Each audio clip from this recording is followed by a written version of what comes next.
So hello residential Tamil viewers. So guys, இன்றைக்கி SmackDown வந்து பார்த்திங்கன்னா ரோமன் ரெயின்ஸை முடிச்சு விட்டுட்டாங்க. என்னடா சொல்கிறேன்னு பார்த்தீங்கன்னா, ஸோ இன்றைக்கி வந்து பார்த்திங்கன்னா நம்ம பிளட் லைன் ஓஜிக்கும் நம்ம நியூ பிளட் லைனுக்கும் ஒரு ஃபேஸ் ஆஃபு.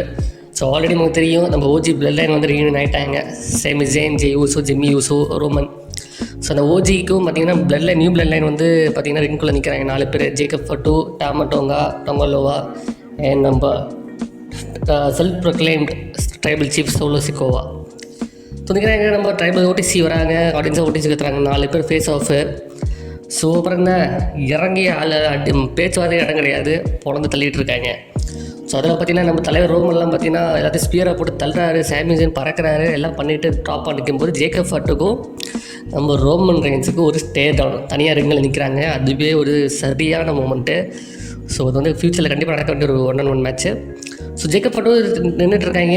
ஜேக்கப் ஃபட்டுக்குன்னு உடக்கத்தை போடுறாரு, அவரோட சிம்பிள் இருக்குல்ல அதை போடுறாரு. போட்டால் பின்னாடி இருந்து எவனா அவன் குண்டா ஒருத்தன் வராமல் பார்த்தா நம்ம பிரான்சன் ரீட், நம்ம சுனாமி மாதிரி வந்து ரோமன் அடித்து தள்ளி விட்டுறாரு. அப்புறம் என்ன, 5-on-4 தான் போட்டு அப்புறம் எல்லாத்தையும் நம்ம ஓஜி பெல்லைனை பொழந்து தள்ளுறாங்க. நம்ம ஓஜி ட்ரைபல் சீஃபை போட்டு பொழந்து தள்ளுறாங்க.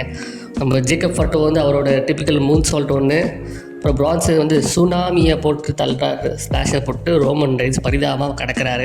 ஸோ இது என்ன நல்ல முடிவா அப்படின்னு கேட்டிங்கன்னா, ஆல்ரெடி செட்ராலன்ஸ் வச்சு டீஸ் பண்ணிட்டு இருந்தாங்க, நமக்கு தெரியும். நான் நினச்சேன் வரப்போகுதுன்னு. ஸோ நல்ல முடிவு தான் என்ன கேட்டிங்கன்னா, செட்ராலன்ஸ் பிரான்சன் ரெட் ஃபியூரை வந்து கொண்டு வர்றதுக்கு அவங்க தனியாக ராலே வச்சுருக்கலாம்.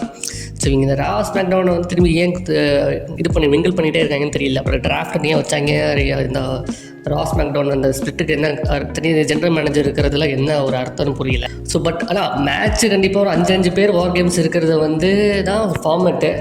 ஸோ அதனால் வந்து கொண்டு வந்திருக்காங்க. பட் எனக்கு தெரிஞ்ச 4 நாளே வந்து பார்த்திங்கன்னா கொஞ்சம் ஸ்ட்ராங்கான ஸ்டோரினே சொல்லுவேன். பிளட் லைன் ஸ்டோரியில் வந்து இதையே வந்து இன்கார்பரேட் பண்ணுறது நல்லா தான் கேட்டிங்கன்னா எல்லாமே நல்லா தான் இருந்திருக்கும். நம்ம இந்த 5 பேர் இல்லாட்டி 4 வர்சஸ் வார் கேம்ஸ் மேட்சை நம்ம பார்த்துருக்கோம். ஸோ ஓகே, பரவாயில்ல. இந்த வாட்டி பார்த்திங்கன்னா இப்போ தெரிஞ்சு போச்சு நமக்கு, பிரான்சன் ட்ரேடு வந்து இங்கே இருந்தாருன்னா அங்கே யார் இருப்பா, ரோமன் காலை போட்டுருவார், நம்ம செட்ராலன்ஸ் வந்துடுவார். ஸோ 5-5 சர்வைவல் சீரீஸோட மெயின் event நமக்கு இங்கே டிட்டர்மைன் ஆகிடுச்சு. இப்போ ஓஜி பிளட் லைன் வர்சஸ் நம்ம new blood line. OG blood line சப்போர்ட்டாக செட்ராலன்ஸும், நம்ம பிரான்சன் ட்ரேடு வந்து பார்த்திங்கன்னா நியூ பிளட் லைனுக்கு சப்போர்ட்டாகவும் நிற்க போகிறாரு. ஸோ வேறு என்ன பார்த்தீங்கன்னா, நெக்ஸ்ட் பேக்ரவுண்டில் நம்ம ஷின்ஸ்கே நக்கமோரா. ஸோ ஷின்ஸ்கே நக்கமோரா வந்து பல மாதங்களாக ஆளை காணாமல் இருந்தார்.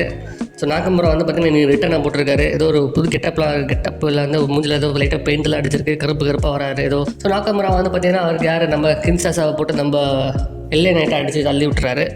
ஸோ அப்புறம் தான் நாக்கமுரா மறுபடியும் இல்லை லேட் வர்சஸ் நாக்கமுரா ஃபீல்டு வரப்போகுது. நாக்கமுரா தோற்க தான் போகிறாரு. நாக்கமுரா எதாவது வேலையாக போச்சு. எப்படிப்பட்ட ஒரு ஆள் நடந்து வர்றது, ஒரு ஃபியூடு வராது, ஜெயிப்பாருன்னு நினைப்போம், தோற்று போயிடுவார். அப்புறம் ஒரு 6-5 மாதம் காணாமல் போயிடுவார்.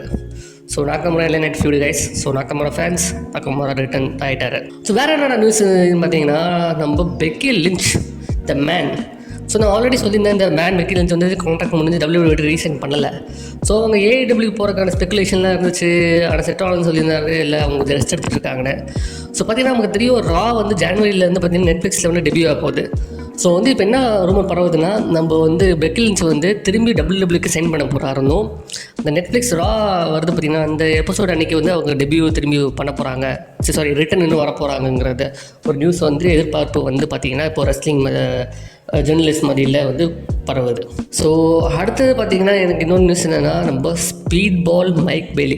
ஸோ ஸ்பீட் பால் மைக் பேலி வந்து உங்களுக்கு தெரியாதுன்னா, நீங்கள் TNA இருந்தவர், அவர் TNA இம்பேக்ட் சாம்பியன். அவர் ஒரு என்ன சொல்கிறது, அப்கமிங் ஒரு டேலண்ட், ரெஸ்லிங் டேலண்ட். அவர் பல ரெஸ்லிங் கம்பெனியில் வந்து அவரோட மேட்சஸ்லாம் பார்த்திங்கன்னா வில்லோ ஆஸ்ப்ரேயோட டெகஷிராவோடலாம் பார்த்திங்கன்னா ஒரு 5 ஸ்டார் மேட்ச் கொடுத்தவர். ஸோ சரியான டேலண்ட்டு. ஸோ ஸ்பீட் பால் மைக் பேலி வந்து பார்த்திங்கன்னா அவருக்கு November 1 அவரோட TNA கான்ட்ராக்ட் முடிஞ்சிருச்சு. ஸோ இப்போ என்ன ரூமர் பரவுதுன்னா, அவர் வந்து AEW தான் அடுத்து சைன் பண்ண போகிறாருங்கிறத வந்து இப்போ கொஞ்சம் வந்து பரவிட்டு இருக்கு. அதுக்கு ஒரு 80% வந்து அது கன்ஃபார்மான நியூஸ். ஸ்பீட் பால் மைக் பேலி AEW கரெக்டான சாய்ஸ் ஆனால், ஸோ அவரோட ஸ்டைல் ஆஃப் ரெஸ்லிங்க்கு AEW கரெக்டான சாய்ஸ். ஆனால் AEW ஆல்ரெடி எனக்கு கேட்டிங்கன்னா குமிஞ்சு கிடைக்கிற ராஸ்டரு. ஸோ அதில் எப்படி ஒரு ஃபிட் ஆக போகிறாரு, எப்போ இதாக போகிறாருங்கிறதெல்லாம் நம்ம பொறுத்து தான் பார்க்க போகிறோம்.